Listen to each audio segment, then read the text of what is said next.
Haye noqolo hawiyahay kiino hagaage noqolo hawiyahay asxaabtu waxaan leeyahay sanad cusub والله لكن سنة بروح في عناية حدا عاد بوفي سنة كيورا سنة تاريخ الموقع اللي حبيبي عادي كانت كعلى مصر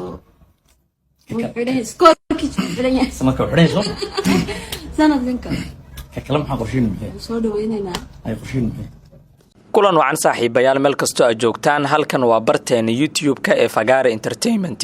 waxaan idinkugu soo gudbinaa dhacdooyin iyo muuqaalo madadaalo ah si aad u hesho muuqaaladan halkan soo dhigno subscribe saar YouTube-keena kadibna furo gambaleelka si muuqaal kasta uu ku soo gaaro like garay sidoo kale faa'iido ayay inoo leedahay mahsanid fanaanka Cawaale Aadan iyo xaaskiisa oo sidoo kale fanaan ah oo lagu magacaabo Misxiis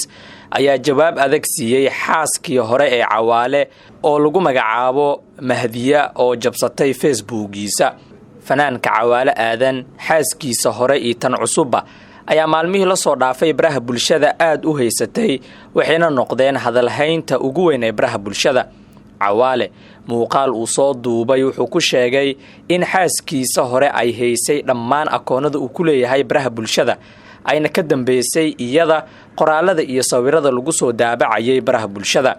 Cawaale ayaa sheegay in intii uu aamusnaa ay wadada ku soo jirtay ama uu waday qabanqaabada arooska xaaskiisa cusub ee Misxiis haddana ay u suurta gashay inuu helo ama uu guursado taageerayaasha fanaanka Cawaale Aadan ayaa saacadii la soo dhaafay waxa ay baraha bulshada gaar ahaan TikTok ay ku dhaleeceynayeen fanaanka Cawaale iyaga oo sheegay in uu qiyaanay xaaskiisii hore dadka ayaa fanaanka Cawaale Aadan ku aflagaadeynayay in ay dhulka ka soo qaaday isaga xaaskiisii hore ee Mahdiya isla markaana ay duruufo adag ugu soo dulqaadatay balse taasi uu ugu bedelay hadda qiyaano iyo in uu naag kale ka raaco si walba ha ahaatee fariintan dhiga hadalka ah ee Cawaale iyo Misxiis oo ay u soo duubeen xaaska hore ee Cawaale ayaa noqotay mid si weyn baraha bulshada loogu gorfeeyo laguna tilmaamo waqti xaadirkan Misxiis ninkan ay hadda beerka kaga jiifto in gabar hore ay soo quruxsatay ama ay soo toosisay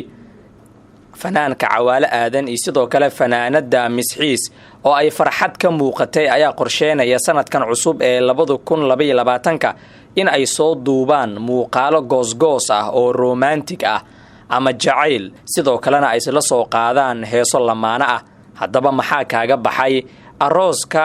iyo farxadda lamaanahan cusub ee fanaaniinta Cawaale iyo Misxiis aragtidaada qaybta hoose noogu reeb sanad waliba hoodiyo wuxuu hadimu leeyahay yaa laga helaayo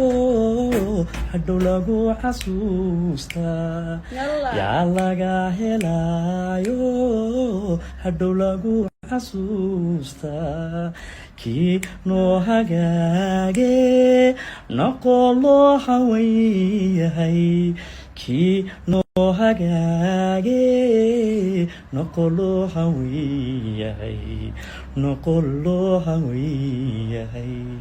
kii noo hagaage haye noqolo hawiyahay kii noo hagaage noqolo hawiyahay